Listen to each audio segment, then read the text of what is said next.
জীবনে তুমি কত বড় পাণ্ডিত্যের অধিকারী হয়েছো। পাণ্ডিত্য যা কটা পড়াশোনা করেছো, এমএ করেছো, পিএইচডি করেছো, তোমার শিক্ষার কোনো দাম নেই যদি তুমি গুরুচরণে গৌর চরণে মাথাটা নিচু করতে না পারো। রূপ আর সনাতন বলে দুজন ছিলেন, রূপ গোস্বামী আর সনাতন গোস্বামী। তৎকালীন বাংলার একজন ছিলেন প্রধানমন্ত্রী, একজন ছিলেন অর্থমন্ত্রী। সনাতন গোস্বামী ছিলেন প্রধানমন্ত্রী, রূপ গোস্বামী ছিলেন অর্থমন্ত্রী।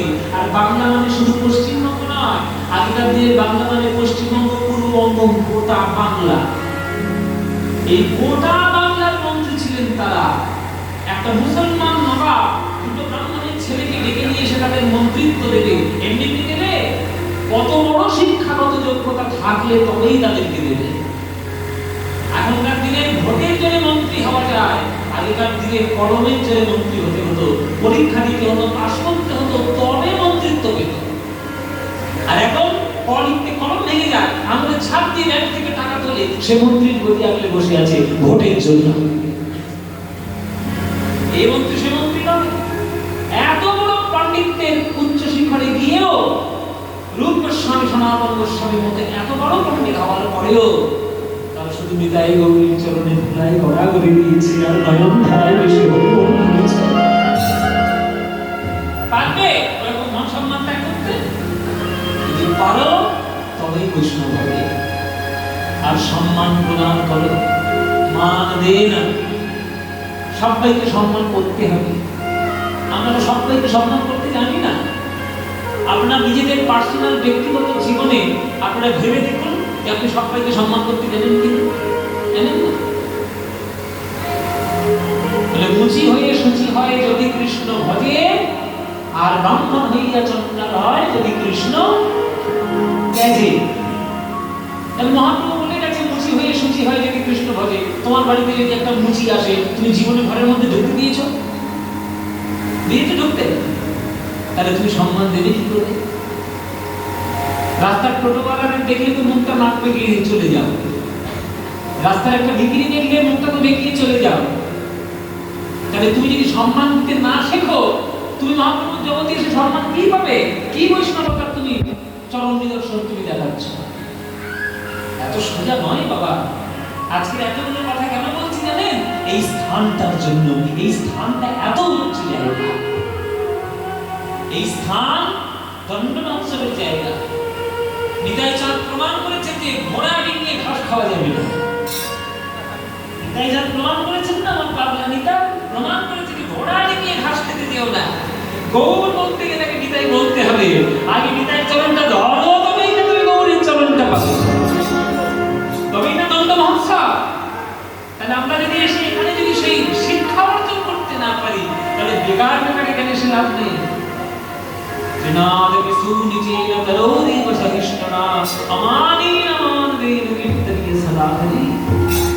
এই মনোভাব নিয়ে যদি এই স্থানে বসতে পারো, তোমার জীবন ধন্য, জন্ম ধন্য, পানি হিসেবে জন্ম পাওয়াটাও ধন্য, আর প্রভুর চরণ পেয়ে প্রেম পাওয়াটাও ধন্য।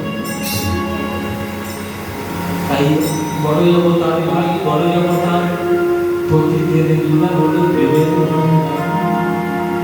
প্রকৃতির লীলা হলো প্রেমের ভান্ডার, প্রকৃতির লীলা হলো প্রেমের বড় ভাই আমার গোরা চাবি লীলা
তোমাদের কীর্তন শুনতে ভালো লাগে?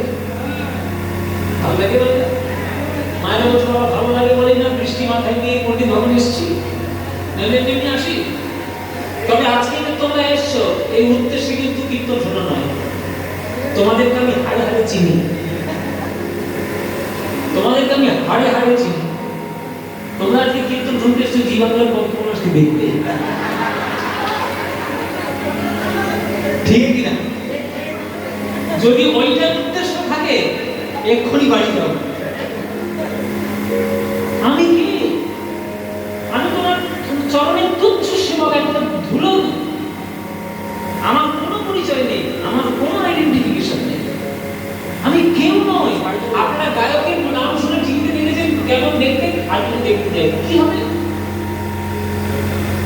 নিজেদের আসতে হবে, ঘর ঘরটা নিয়ে নিজেরাই আনন্দ করে রোজ সেখানে কীর্তন করে যাবেন পাগলের মতো নৃত্য করতে করতে। জীবনের মতো কিছু হবে না, আমার থেকে কোনো নাম নেই। আপনি যেমন একটা সাধারণ মানুষ, আমি একটা অতি সাধারণ মানুষ, অস্পৃশ্য নবকের কীট। কিন্তু আপনারা আমাকে ভালোবাসেন বলে স্নেহ করে দেখতে এসেছেন। তাহলে আপনার কীর্তন শোনার উদ্দেশ্য যেন কতটা শোনা হয়, আপনার কীর্তন শোনার উদ্দেশ্য যেন মহাপ্রভুর চরণে প্রেম ভক্তি লাভ করা হয়, সেইটাই উদ্দেশ্য হওয়া উচিত। নইলে আমার এসে দেখি কোনো লাভ নেই। মানে আজকে আমি আসবো, সামনের বছর অন্য কেউ আসবে, কত কীর্তনী আছে তারা আসবে।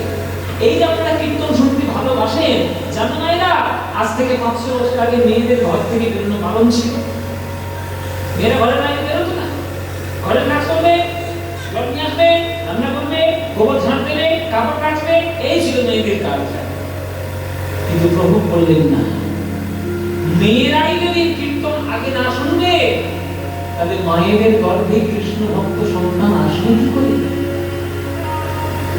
প্রহ্লাদ এমনি এমনি ভক্ত হয়নি তো বাবা, কয়াধুর মতো মা ছিল বলেই তবে প্রহ্লাদ হয়েছে। কয়াধুর মতো মা হতে হবে তবে প্রহ্লাদের মতো ছেলে পাবে। তুমি হবে মন্থনের মতো মা আর আশা করবে গ্রামের মতো ছেলে পাবো, জীবনে হবে না, জীবনে হবে না। শুধু জন্ম দিলেই মা হওয়া যাবে না, জন্ম দিলেই যদি মা হওয়া যেত তাহলে দেবকীর নাম বেশি থাকতো, যশোদার নাম থাকতো না। কিন্তু কৃষ্ণ কার ছেলে, সবাই এক কথা বলতে যশোদার ছেলে। তা নয়, আপনি মা হয়েছেন, আপনার মাতৃশক্তি, সেই শক্তি সন্তান ধারণ ক্ষমতা ভগবান আপনাকে দিয়েছেন। আপনি আপনার গর্ভকে এমন ভাবে তৈরি করুন যাতে কয়াধুর মতো গর্ভ হয়ে যায়। শ্রীমদ্ ভাগবত পানি শুনতে শুনতে গর্ভ এত পবিত্র, সেই পবিত্র গর্ভ থেকে রক্ত ফুলের মতো, পবিত্র ফুলের মতো ভক্ত প্রহ্লাদের জন্ম হয়ে গেছিল। মহিলা হবে কি করে? ওই জন্যই প্রভু বললেন যে না, পুরুষরা যতই না কীর্তন শুনুন, মায়েদের কীর্তন আরো বেশি শোনা উচিত। এই নিমাই আমার প্রভু, তিনি যদি না বলতেন কীর্তন শোনার জন্য মায়েদের, আজকে 2026 সালে আপনি রাঘব ভবনে কীর্তন শুনতে আসতে পারতেন না, পারতেন না। তাই আপনারাও যে কীর্তনটা শুনছেন, আপনাদেরও কৃতজ্ঞ থাকা উচিত আমার নিমাইয়ের প্রতি, আমার গৌরাঙ্গের প্রতি। তবেই না আপনি জীবন ধন্য করবেন।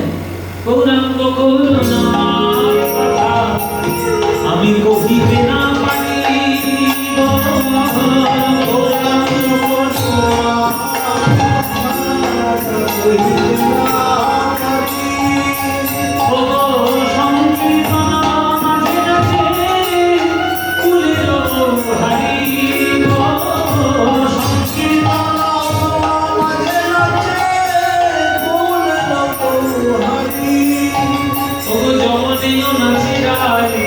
আর বলে হরি না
মহাপ্রভুকে জানতে হবে, মহাপ্রভুকে ভাবতে হবে, বুঝতে হবে।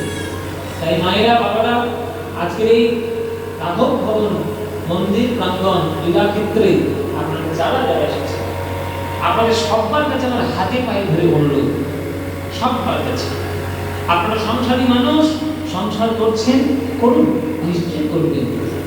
24 ঘন্টা সময় 23 ঘন্টা সংসারের জন্য কাটিয়ে দিন। টাকা পয়সা, ছেলে মেয়ে, গাড়ি বাড়ি, ব্যবসা বাণিজ্য, টাকা যা ইচ্ছা করে টাকা, অন্তত 1 ঘন্টা আমার গৌর গোবিন্দের জন্য একটু সময় ব্যয় করুন, অন্তত 1 ঘন্টা। আমি সবার কাছে বলি যে 23 ঘন্টা আপনি সংসারের জন্য দিচ্ছেন, ওই সংসার আপনার সঙ্গে কোনোদিন যাবে না। কিন্তু যে 1 ঘন্টা আপনি গৌর গোবিন্দের জন্য সময়টা ব্যয় করছেন, ওই 1 ঘন্টাটা আপনার সঙ্গে জন্ম জন্মান্তরের মতো লেগে থাকবে, যদি আপনি সেই সময়টিকে ব্যয় করতে পারেন তার জন্য। সকাল হোক, সন্ধ্যে হোক, ঘরে হোক, বাইরে হোক, অফিস হোক, কাছারি হোক, যেখানে যান আপনারা, যেখানে থাকুন না কেন, সময় পেলেই, সুযোগ পেলেই আপনার প্রাণ করে গাইবেন ভজ গৌরাঙ্গ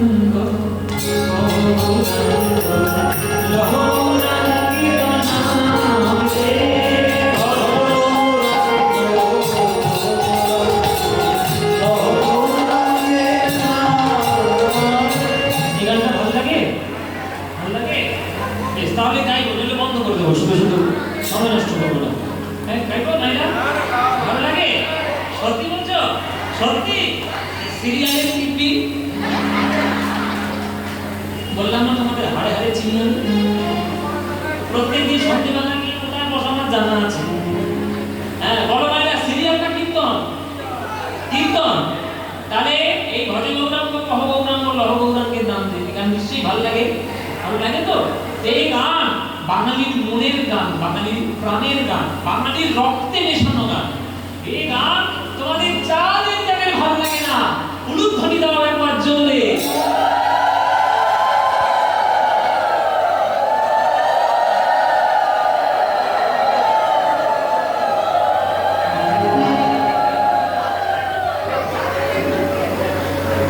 আমি বাড়ি যাব,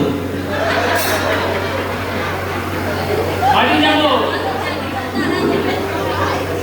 কি বললাম আর কি সর্বনাশ করে ফেলতে দেখো।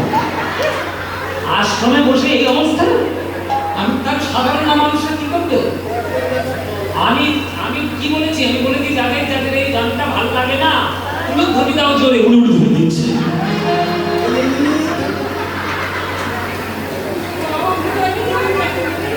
বলে বাবা জিভ ফসকে বেরিয়ে গেছে তো বাবা, ভুল হয়ে গেছে।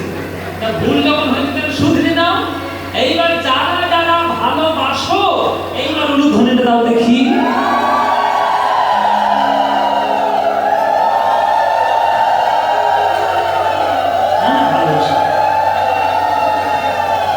ভালোবাসো, ভুল করে তিন ফেরেশতা কি করবে? তা ভালো যখন বাসো, করতালি কি আমার সঙ্গে গানটা গাইতে পারবে? ব্যাস, এত জেনে জেনে আমি নিজেকে মঙ্গল ওইটা পর্যন্ত শোনা যায়। চলুন সবাই মিলে করতালি দিয়ে একটু গৌরাঙ্গের নাম গাই। ভজ গৌরাঙ্গ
বড় আনন্দ হয়েছে কিনা?